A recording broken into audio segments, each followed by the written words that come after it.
রবিবারে ছুটির দিনে গরম ভাতের সাথে লাল মাটনের ঝোল খেতে কার কেমন লাগে বলো তো? আমার তো খুবই ভালো লাগে। তাই বাজার থেকে মাটন কিনে এনে তাতে হলুদ, লঙ্কা, নুন আর ধনে গুঁড়ো দিয়ে সিলে বাটা আদা রসুনটা দিয়ে ভালো করে ম্যারিনেট করে রেখে দেবো। তার সাথে একটু সাদা তেল দিতেও পারো, কোনো অসুবিধে নেই।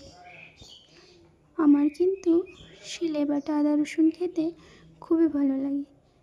তাছাড়া এটা মাংসের মধ্যে একটা দারুণ টেস্ট এনে দেয়। প্রত্যেক রান্নাতে আমি সিলে বাটা আদা রসুনই ব্যবহার করি। কড়াই গরম করে কড়াইতে কিছুটা তেল দিয়ে মাটনে দেওয়ার জন্য আলুগুলোকে বেশ লাল লাল করে ভেজে নেব। মাটনে না একটু আলু না দিলে আবার আমার পরিবারে কারোরই ভালো লাগে না। তাই আলুগুলোকে বেশ কড়া কড়া লাল লাল করে ভেজে উঠিয়ে নেব। এরপর ওই মাটনে তেজপাতা আর একটা দারচিনি দিয়ে পেঁয়াজ আর টমেটো দিয়ে দেবো। পেঁয়াজ টমেটোর কিন্তু ভালো করে ভেজে নিতে হবে, যতক্ষণ না পেঁয়াজটা গলে একদম নরম হয়ে যাচ্ছে।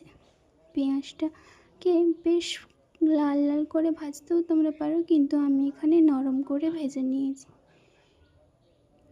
এরপরে ম্যারিনেট করে রাখা মাংস আর আলুটাকে দিয়ে মাংসটাকে কিন্তু বেশ কিছুক্ষণ কষিয়ে নিতে হবে। মাটন খেতে আমার তো খুবই ভালো লাগে, আর আমার পরিবারে সবারও খুবই ভালো লাগে। তো তোমাদের কেমন লাগে তোমরা কিন্তু কমেন্টে অবশ্যই বলে যাবে। মাটনটাকে আমি এখানে দিয়ে বেশ কিছুক্ষণ ধরে কষিয়ে নেব, যতক্ষণ না জলটা শুকিয়ে মাটনের মধ্যে থেকে তেলটা বেরিয়ে না যায়। মাটনটাকে বেশ লাল লাল করে নাড়িয়ে নাড়িয়ে কষিয়ে নেব। দেখো আমার মাটন থেকে এখানে তেল বেরিয়ে গেছে। এরপর মাটনে আমি এখানে জল অ্যাড করে দেব। যে যতটা পরিমাণে ঝোল খেতে পছন্দ করো সে এখানে ততটা পরিমাণে ঝোল রাখতে পারো। তবে মাটনটা সিদ্ধ হতে বেশি সময় লাগে, তাই এখানে জলের পরিমাণটা একটু বেশি রাখবে। দেখো আমার মাটনটা কত সুন্দর সিদ্ধ হয়ে গেছে।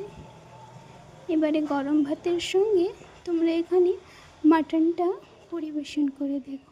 রবিবারে ছুটির দিনে এরকম মাটন খেতে তোমাদের সবারই ভালো লাগবে।